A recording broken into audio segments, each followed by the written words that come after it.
Yeah, we got some really nice coffee here. Caldor made it. In fact, Yeah. it's really good. I bought a coffee machine lately because it's so hard to find a decent coffee in Korea. You only get the sugar coffee, like caramel macchiato, and everything is nice, and you can buy that everywhere in Korea. But just having a normal black coffee with milk is impossible. Yeah, You don't get that. you don't really get that. You're absolutely right. And I'm actually drinking mine without milk, being hardcore today because I feel, we've been traveling a little bit and it's a little bit late, so I'm just trying to drink that black coffee and keep myself alive. Believe me, the second batch of coffee that I'm gonna make will be a lot stronger, and then you'll be like, "Oh God, please give me some milk. I cannot Yeah, stomach that." I could imagine. All right, guys. So we will be back, or we will start the game in just a few seconds. Yeah, actually, I think there was supposed to be like an intro video. I'm not quite sure if you already passed that stage, but be that as may, the game is about to start. We are jumping in it right now, and this is going to be good. Life versus Seed, Zerg versus Protoss here. Map number 1 being Daybreak.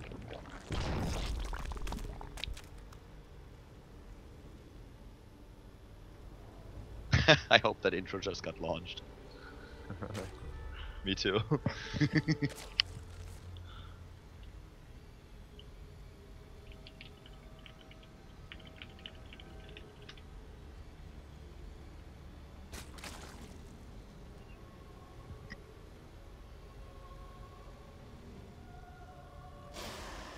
Alright, so I guess we're good to go here. And yeah, game number 1 is live. As you can see, starting to the bottom left of the map, we currently see the Zerg player with the Xenix tech here, but of course he is starting for Team StarTale. It is live GSL champion. This guy is a monster. He's just so good, and that's definitely a very difficult task for his opponent. Starting to the top right of Daybreak, we have 4 Incredible Miracle for LGIM. It is Seed. Yeah, and I gotta ask you a question right now that you might not be able to answer because it's a really hard question. But who do you think is gonna get out of this group? To be honest with you, I think that most likely Life and Crater. They would be the 2 players that I think will be able to make it out of the group. Just because Life is still completely on a roll. He's dominant in his play. He's a very strong opponent to face. And Crater these days seems to be on fire as well. He finished second in WCS. And whereas Seed and Cass are still strong opponents, I feel that both of Life and Crater have a bit of an edge these days. I absolutely agree. Seed has had some shakiness in recent times, so I think that he, out of the 3 Koreans in the group, maybe has the toughest time. And obviously Cass is a top-notch player, but he's not known to be on the same level as the other 2 players, so he may have something. If Cass gets out of this group, I feel he's gonna have some really sick build orders planned, perhaps, to take them out. We had a block at the hatchery at the natural, so a little bit later being taken here, but he finally does take that pylon out, and Seed now has to face 6 Zerglings. He will have the cannon in place, but he's got to be careful, make sure those lings don't get into his main. Yeah, 6 Zerglings now on the way, and a lot of Zerg players try to skip a little bit on the Zerglings, which will always end up in a situation where if perfect Zealot micro is executed, you can take the Zerglings down.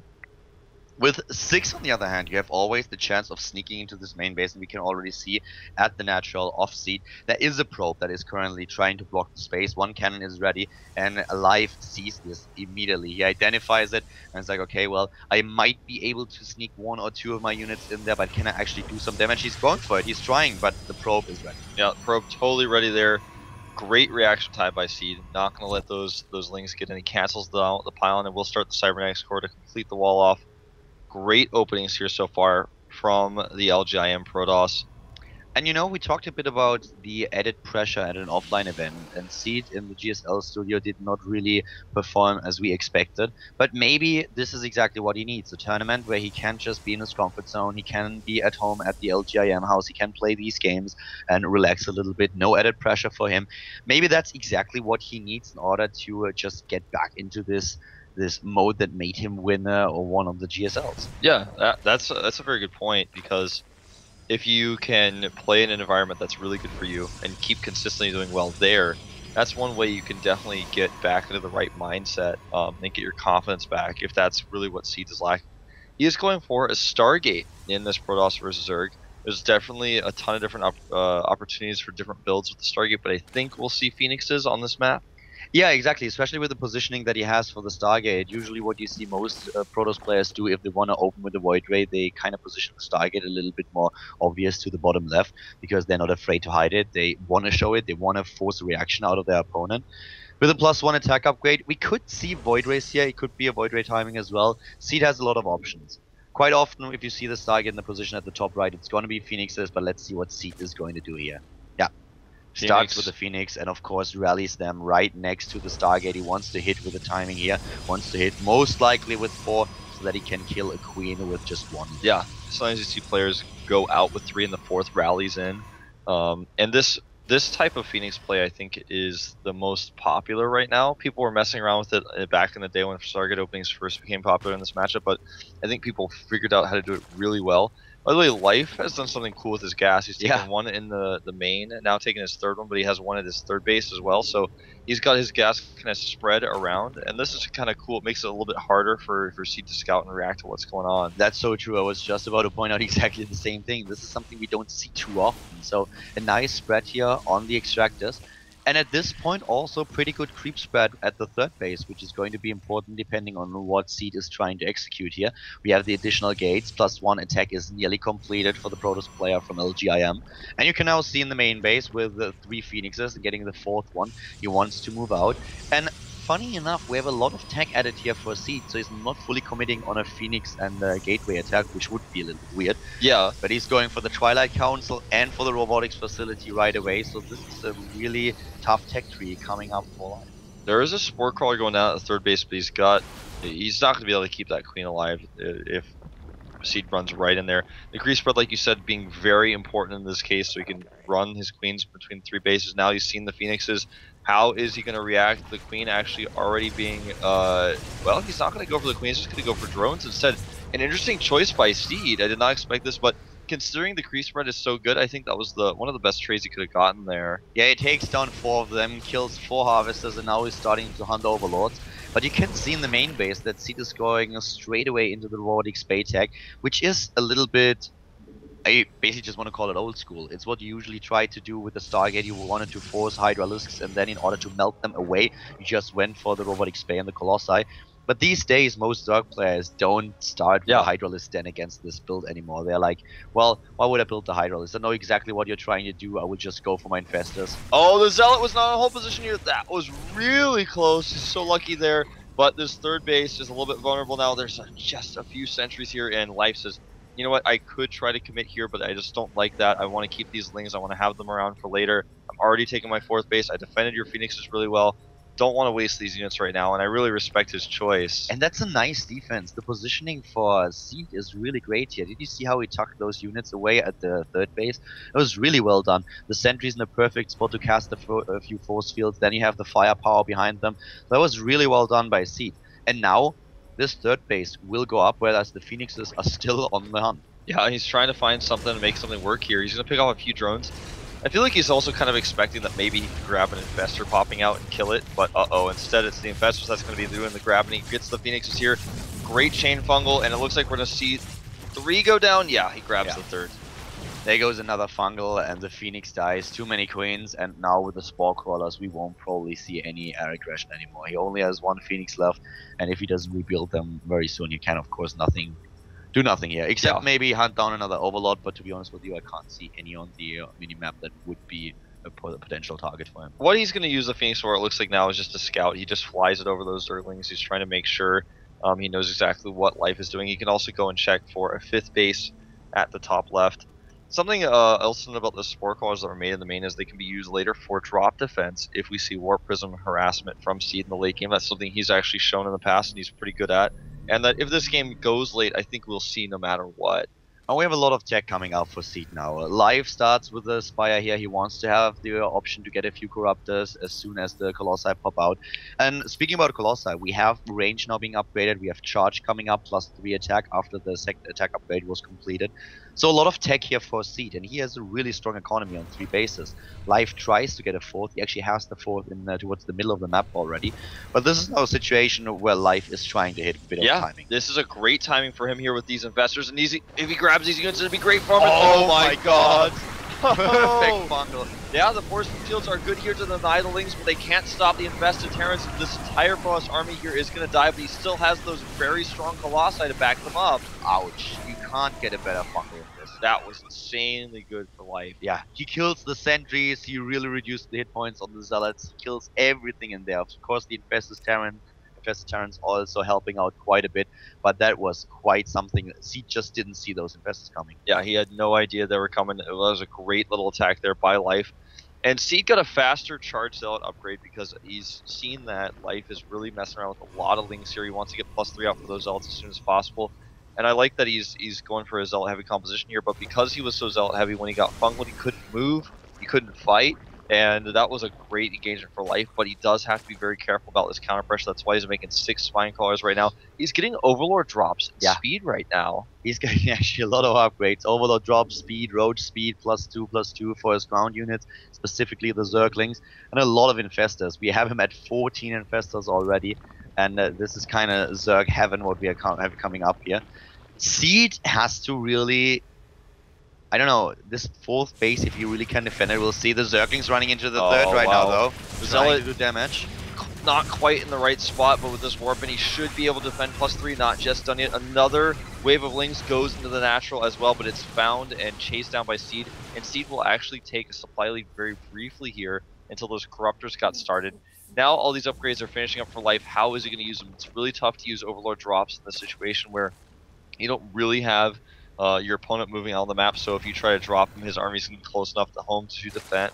But I actually think if he drops into the main base, just if there are 2 Overlords with Zerglings, that could already do a lot of damage. It could be very distracting. Yeah, if you look at the position for Seed now, we have him in the middle of the map with a tough army. I mean, this is a lot of army supply. Let me have a quick look. That's 115 against 94.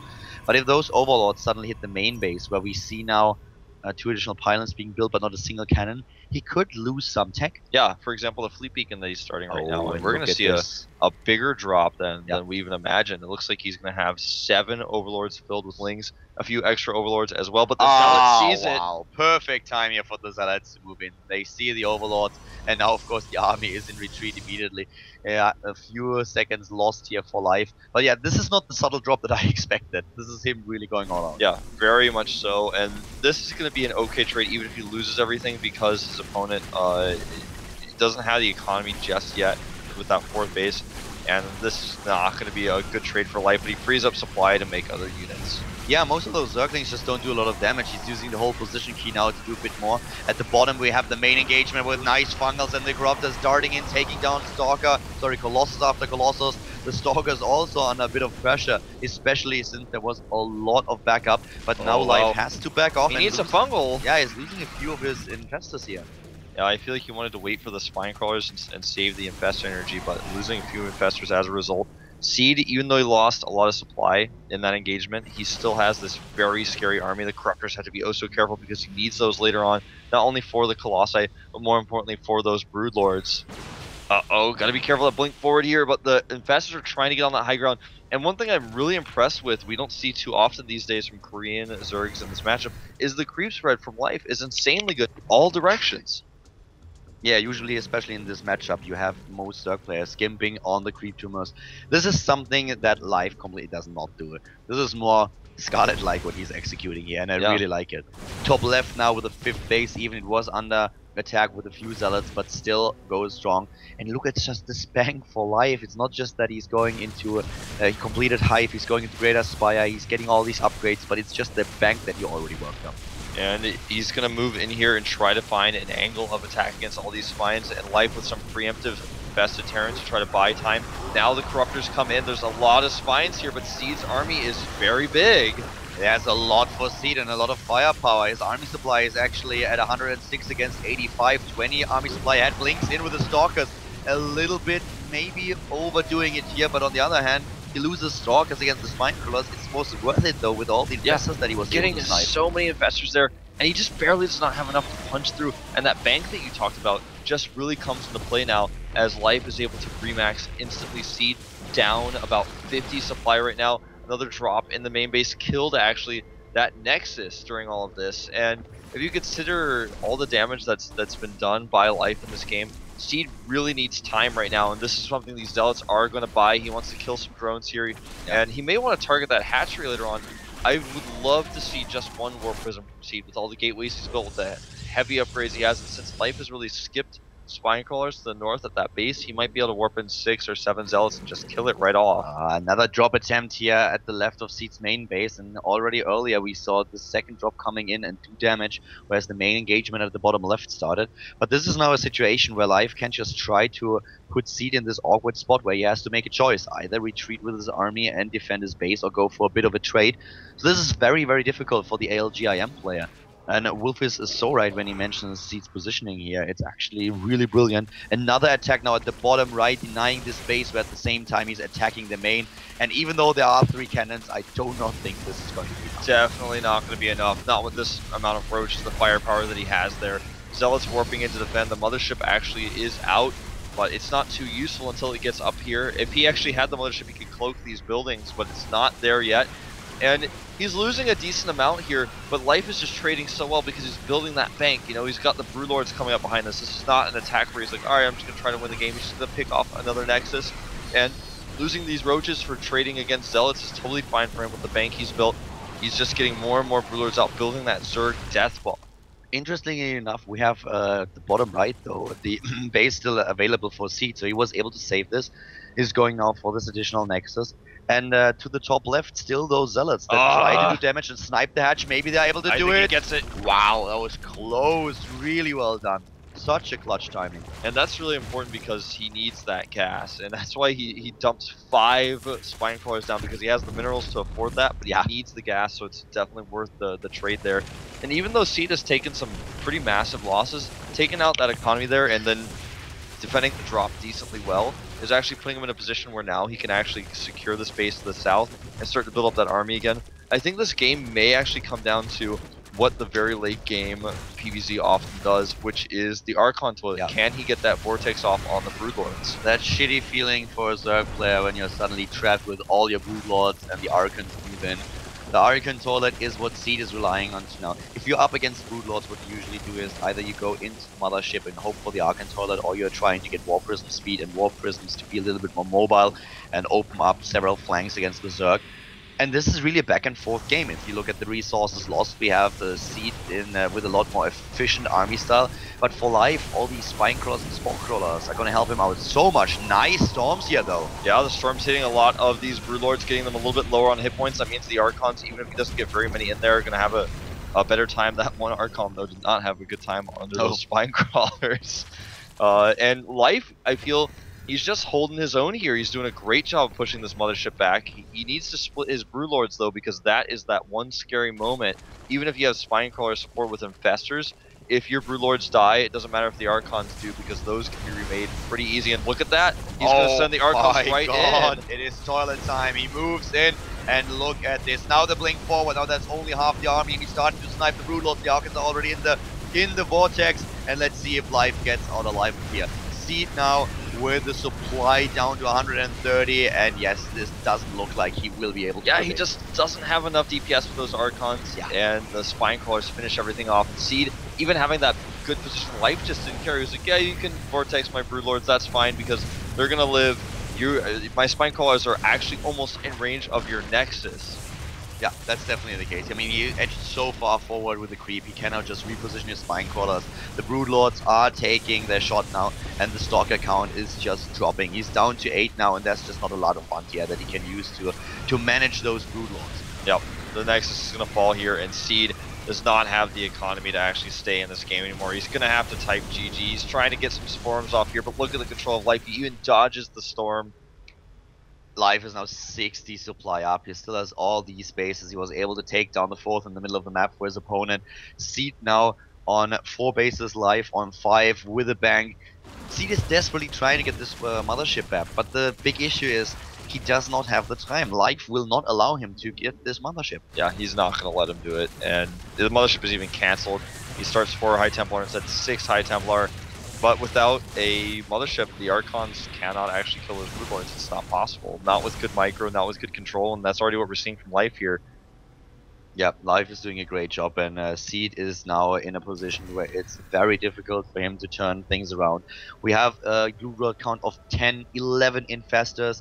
Life is taking it easy now. He just wants to max out before he goes in again. He is building 6 additional infestors, which will put his infestor count nearly up to 20.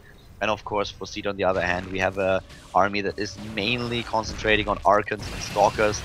But against all these fungals, against the infested marines, and then the backup with the broodlords, I don't think he can do this. Yeah, I don't think so either. I mean, he's trying. He's hanging in here. He's hoping for that one good engagement that can allow him to turn the game around. You know, he has the army supply with 102 against 100. It's just the composition that's the problem. He doesn't have the mothership to get the Archons in there, and without that, how can you really hope to actually end this? And there we go, nice storms on the infest. This is really nice storms, but on the other hand, the Broodlord still dishing out the damage. The Stalker count is drastically decreasing, and here they go. Seed drops down to 100 supply. The Stalkers are gone, and GG.